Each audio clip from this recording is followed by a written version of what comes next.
Welcome back to In the Outside with Vincent Ramirez. Previously, on part 2 of my interview with Alex Kautz. I remember being 14, I think, when I first questioned it. I didn't want to say anything too soon because I hadn't had any sexual experiences or anything. I didn't want to be gay, so I tried to be like, no, maybe I'm just a horny 14-year-old boy. I have no idea. It took me till I was about 17 or 18, probably 18, until I wouldn't hide it from somebody. Yeah.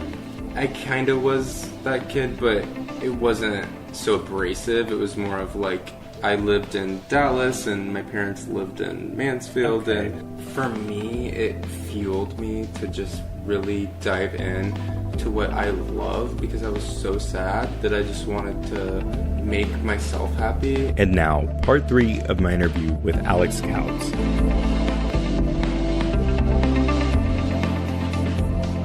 So there's this kind of different generation in the LGBT community, right? You have this kind of young millennial generation, and then of course now you have this older generation. What do you think that maybe the older generation, what do you think they get right about the younger generation? So I think that the consensus on younger generations is that lazy, we have everything at our fingertips, which is true. We have it so much easier.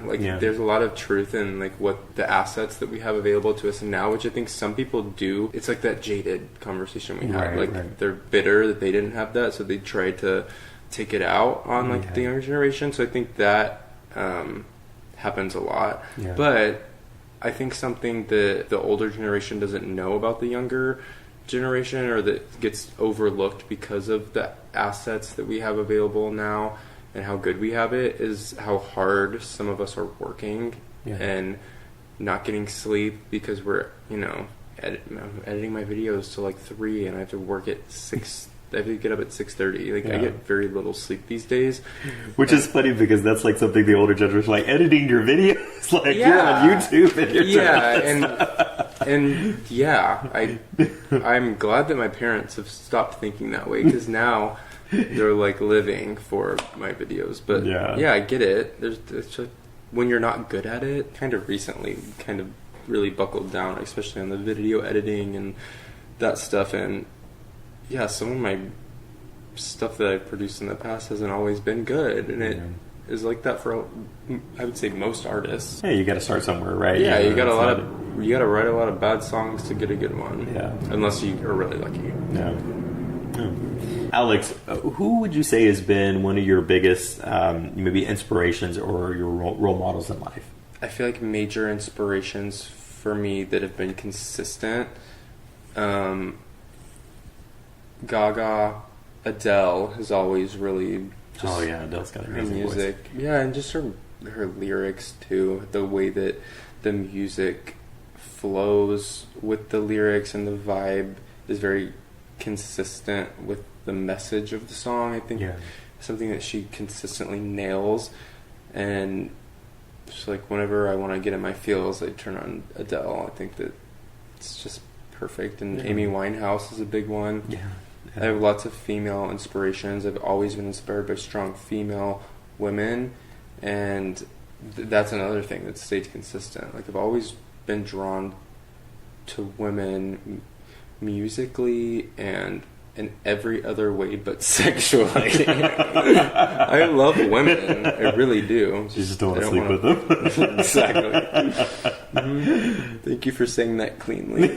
Hey, you can say what you like. But so I'm inspired by my friends, my family, my favorite artists. I don't try to. I just am. Yeah. I really am just inspired by a lot of anything that I find beautiful or interesting, or I mean, you mentioned Lady Gaga, and I noticed that you wear wigs and things. Is that part of that image that you feel that inspires you, or is it? Yeah, I think, something about the wigs is I kind of fell into my job, my day job. I work at a company called Beauty and Hair, which owns hairextensions.com, wigs.com. So I didn't like really strive to work in wigs and hair, but it happened, and I'm having so much fun with it, and I love it.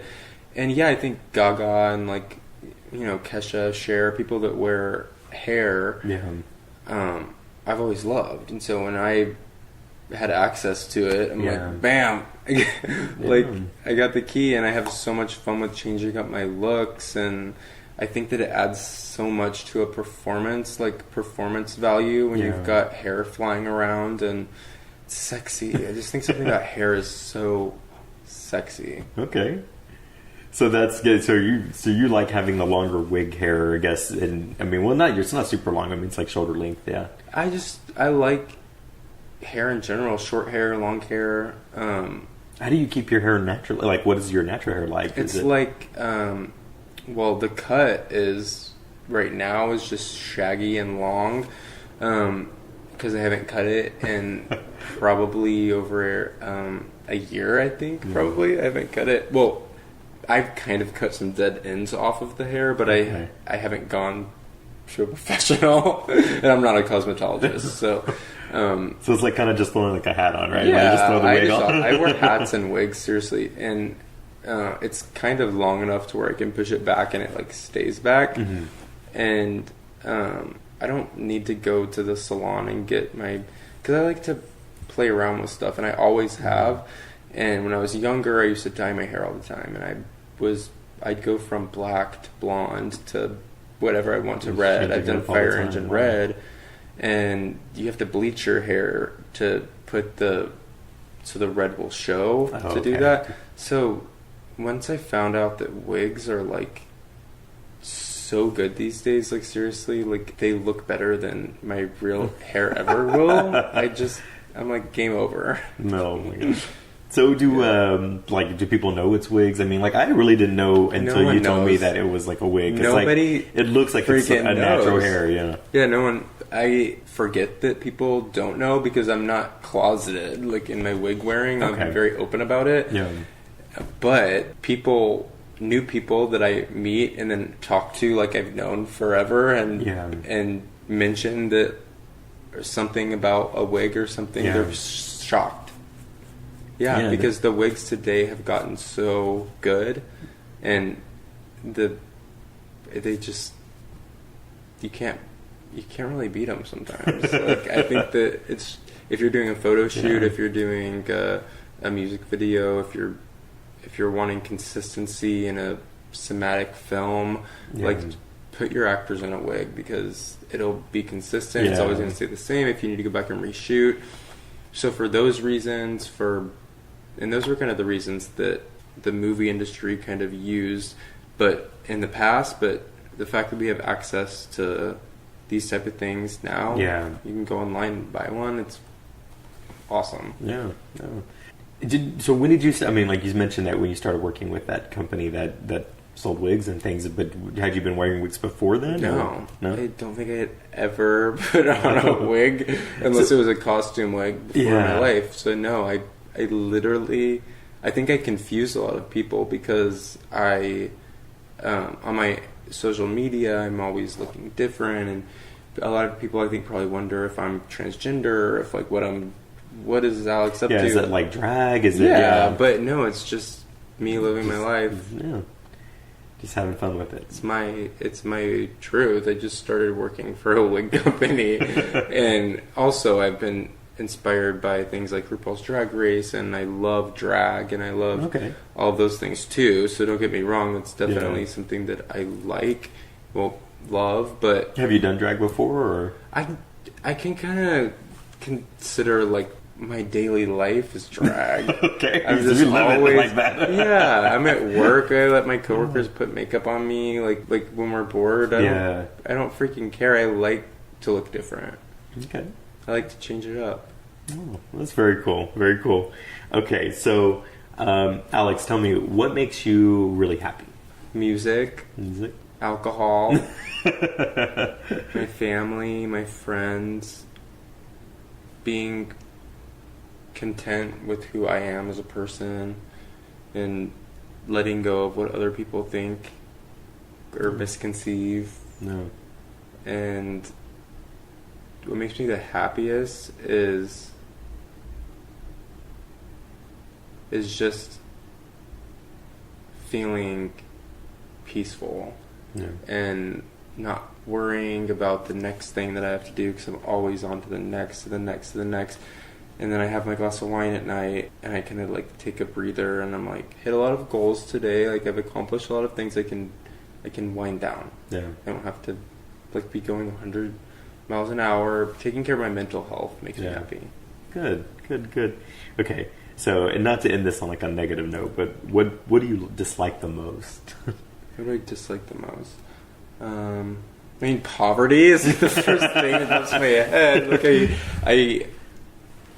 I can't think of anything worse than that, except like I don't like murder or like. I mean, I'm fine with abortions. I think like more people should have them, probably. Oh, gosh. But, I don't know. I hate bullies. Yeah, I hate people. I work with them. I've been in school with them. I've always had bullies my whole life. Yeah. And there's something about, I don't know if it's a breed of people or what, but there's some friggin' mean people. How do you deal with them? How do you react when it comes to bullies? Well, the best way to react is killing them with kindness. I never do that. I'm constantly making people want to like fight harder. So I don't know what I'm doing, and whatever I'm doing, you don't want to listen to, because it's not going to help anybody. So don't listen to Alex's advice when it comes to bullies. Yeah, no, you can listen to me. Just take it with a grain of salt. Yeah. Because sometimes I like to be comedic in the things that I say, but I don't think everybody always understands that. Mm-hmm. And maybe if you don't know me, you can think that I'm being serious, because I don't like always stick around for like the laugh. Sometimes I just like to say something funny and then walk away. So I don't know. But that really kind of brings me to all the questions I wanted to ask you so far. But I do want to play this game of Would You Rather. So let's do it. Ask you a question. There's no right or wrong answers in this. So would you rather have hair growing from your armpits that reaches down to your toes and that you cannot cut or trim in any way, or thighs that make a flapping noise when you walk? Definitely the armpit hair, because I can just like braid it. You're just going to braid it? Tie it into my weave.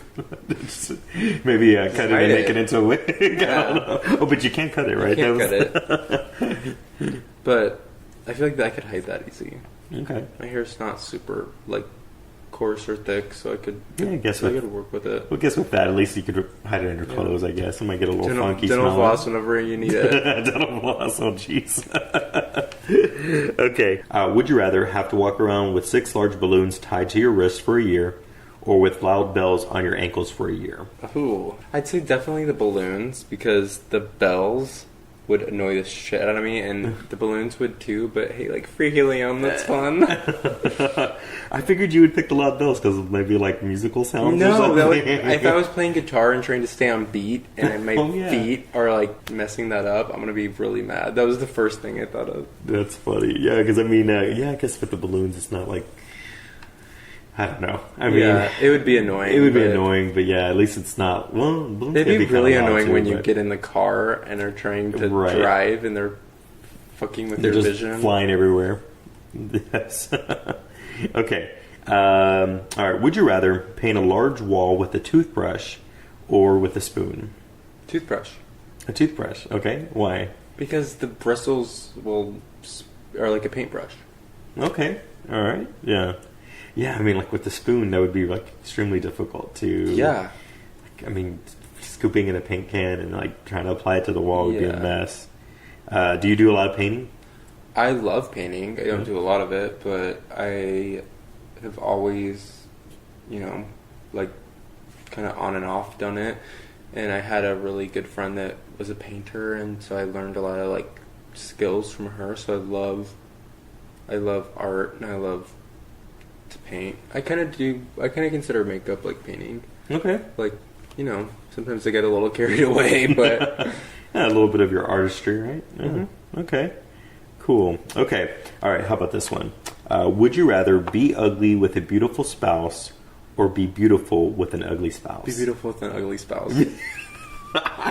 You want to be the good-looking one in the relationship. Yeah. I'm not, this music career won't work if I'm ugly. That's not true. There's a lot of ugly musicians, I think, out there. Yeah, but I will say there's something to be said about like someone who like has got the full package. You know, not saying I have the full package, but like about an artist that you know can sing, dance, looks pretty. I don't know, but there's also like a grunge that I like about like someone who doesn't care. Yeah. So okay. No. Yeah, I probably would agree with you. Well, I mean, it's not an ideal situation, but I think it's such an odd thing to be like, I'm ugly, but my spouse is beautiful. Like, I hate this question. It's just one of those weird things that you're just like, but I'd rather be, you know, beautiful instead, you know, and it's like, it almost sounds vain, but it's kind of like, care. Well, you know. Vanity is something that I think a lot of people are embarrassed by, but everybody is kind of vain, I think. Yeah. Okay. All right. So we'll do two more. How about that? Okay. All right. Would you rather be known as someone who places personal ads or be known as someone who answers personal ads? Who places personal ads? And you know, like, I'm thinking like Craigslist? I think kind of like that. No, like, not so much like places, because I place them. I'll sell my bed. I don't care. Okay. Yeah, I don't think that's... At first, I was thinking more like, personal ads, I guess, is more like personals, like. But I guess with dating now, it's kind of like, yeah. I guess like there's Grindr and those things. That's basically like I think that question's ads. Outdated. Yeah.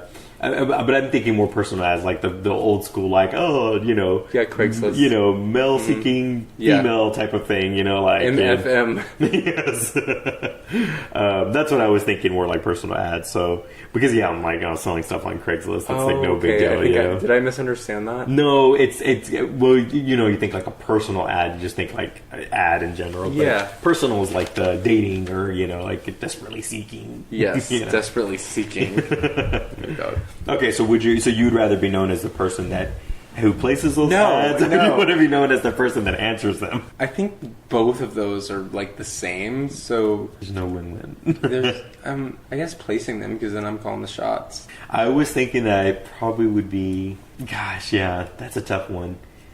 Because if you're known as the person that places those ads, it might come off a little desperate, but at least you're being proactive, right? Yeah. Like you're like not just sitting at home waiting for, I don't know, Prince Charming or whatever, or answering them, but if you're the person that's constantly responding to personal ads, it also is kind of like, can you just meet somebody in a grocery store? Yeah. So okay, all right, we'll do one more. How about that? Let's see. Okay, would you rather lose your ability to speak for 1 year or your ability to walk for 1 year? Walk. Okay. Yeah, if I couldn't speak, I couldn't sing. Yeah. Unless I could sing beautifully and just not talk, I'm sure a lot of people would appreciate me more. Yeah. I mean, well, I guess the unfortunate thing, there's like really people out there that aren't able to do one or the other in real life. But if it's just this hypothetical scenario, it's not being able to speak is tough. But walking, which would also mean you probably couldn't run, you couldn't do. Well, I guess you still could get some other kind of physical form of fitness. So that one's also a tough one. So all right, okay. Well, that's what I have. So, Alex, I wanted to thank you very much for doing this interview again and sitting down and talking with me. And I'm definitely looking forward to seeing what you've got coming up next. I'm so excited. So if anyone out there wants to learn more about you or upcoming events or anything that you've got, how do they find out more about you, Alex? So it's Alex Kautz, which is Kautz, and then music. If you just go to alexkautzmusic.com, then I have like all of my music on there. You can stream it for free. I'm gonna have my music video that will probably be up by the time that this interview posts. That'll be up there, and so my website's really the best way to just see everything in one place. Okay. it connects you to Instagram so you can go see all of it. And it's alexkautzmusic.com. Okay. We'll link it below. And then obviously you can connect to your social media profiles there, right? So, okay, cool. And then now the band thing is not 100% certain yet, but it's potentially... Yeah, it's just something that I have a good feeling about, that I'm trying to nail down the, like, kind of finalizing audition for. Okay. All right, cool. All right. And you will obviously update us about that on your website as well. Oh, yeah. Okay. Thank you again, Alex. Okay. Of course. Hey friends, if you love what I'm doing at In the Outside Podcast, feel free to connect with me on social media and share your comments via Facebook, Twitter, or Instagram. I appreciate hearing your feedback, and if you would like to learn more about In the Outside, check out our website at intheoutsidemedia.com or intheoutsidepodcast.com. Don't forget to subscribe and leave reviews wherever you listen to your favorite podcast. Talk to you soon.